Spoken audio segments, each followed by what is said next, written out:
Hello and welcome back to the channel. Thanks for stopping by for yet another video. I do appreciate that, and as always, I appreciate you. I wanted to make another video here on the plague outbreak in Madagascar, as I talked about in the last video. They suspected that it's going to continue to get worse, and now they're fearing that it could possibly get to the point where it could become uncontrollable, which would not be good.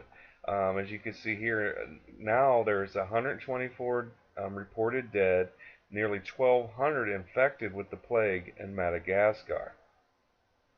It says a plague outbreak in Madagascar has infected 1,192 people since August, with 124 deaths, the United Nations Office of Coordination of Humanitarian Affairs said, and Madagascar's National Bureau of Risk Management and Disaster also reported on Monday.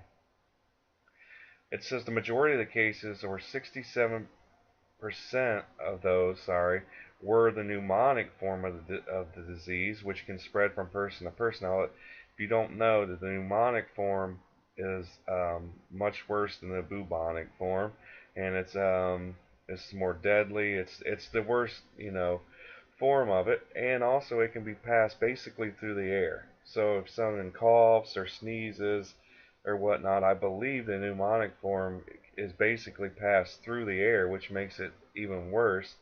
But it goes on to say the plague is caused by infection with bacterium Yersinia pestis, and is typically spread through the bite and infected fleas, frequently carried by rats, causing bubonic plague. Symptoms include painful swollen lymph nodes called buboes, hopefully that's how you pronounce it, as well as fever, chills, and coughing.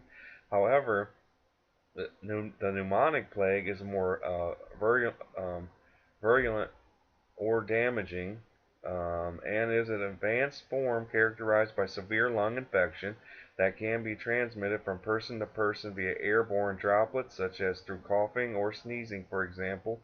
Incubation period is short, and an infected person may die within 12 to 24 hours. So, this is what makes this so dangerous, is it can be treated.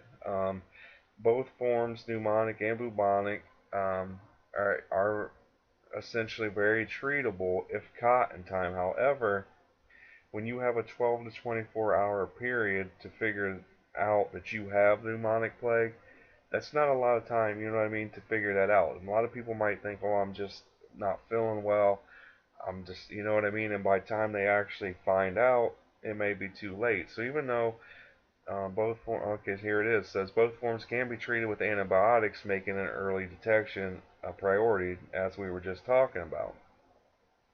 It goes on to say, of Madagascar's 114 districts, 40 have reported cases of pneumonic plague, and less than 30% of people who have had contact with the cases can be traced.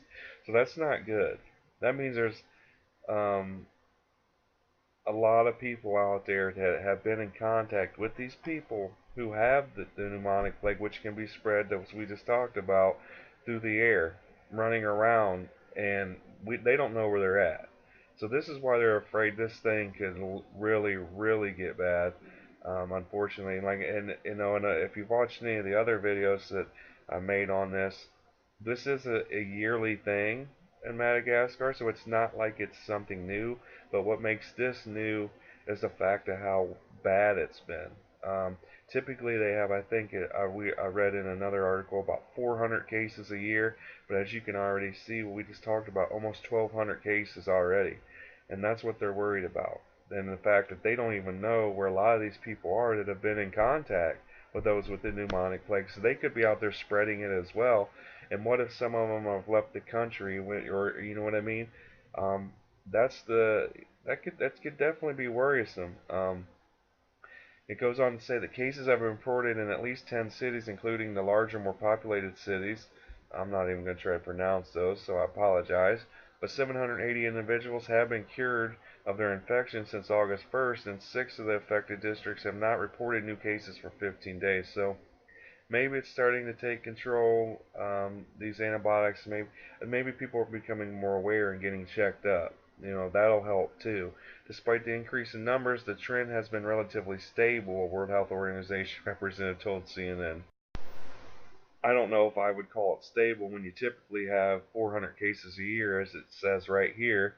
Plague is an epidemic in Madagascar, which we talked about. It does happen yearly, around 400 cases. However, you already have over 1,200, about roughly 1,200 cases, 124 dead. You don't know, you know where less than 30% of people who have been in contact with those who have the pneumonic plague are. I don't think you can consider that stable. I'm going to throw that out there. You know, of course they're always going to tell us that. They don't want us to panic. I mean, that's what people don't understand. It's like even as, you know, I don't know. It's just they. It goes on to say, however, the current outbreak began after the death of a man in Central Highlands of the country, a plague epidemic area, after which the Ministry of Public Health began investigating and tracing his contacts, according to the WHO. This is the epidemic has garnered national and international control efforts. So they're trying, like they're working on it, but you know, my thoughts and prayers go out to everyone that's definitely been affected and their families as well. Um, Also, it says WHO has provided the medications to treat up to 5,000 people and protect 100,000 people who may have been in contact with infected individuals. So it can be controlled. It's just a fact if people actually go get themselves checked up when they're starting to feel sick, you know, that's what you're hoping. It also says public schools are closed and the government has been forbidding public gatherings according to the Red Cross. So, you know, they're making a lot of effort here, and hopefully they're starting to make some progress. Because it's even though it is very controllable with antibiotics, if you don't find it out within 12 to 24 hours that you have this, you may not even be alive, you know, to get those antibiotics. So I think it's a very dangerous situation to keep a track of, even though they claim that they kind of have it under control. It's pretty obvious that they don't. So hopefully they can get it under control. And again, any more updates come along with this story, I'll definitely get those out to you. Thanks for watching the video and supporting the channel. It's the channel's growing gradually, and I think that's pretty cool. So hopefully it'll continue to do so. And I hope you have. Oh, be sure to share, like, comment down below, and subscribe if you haven't already. And I hope you have a great day. Peace.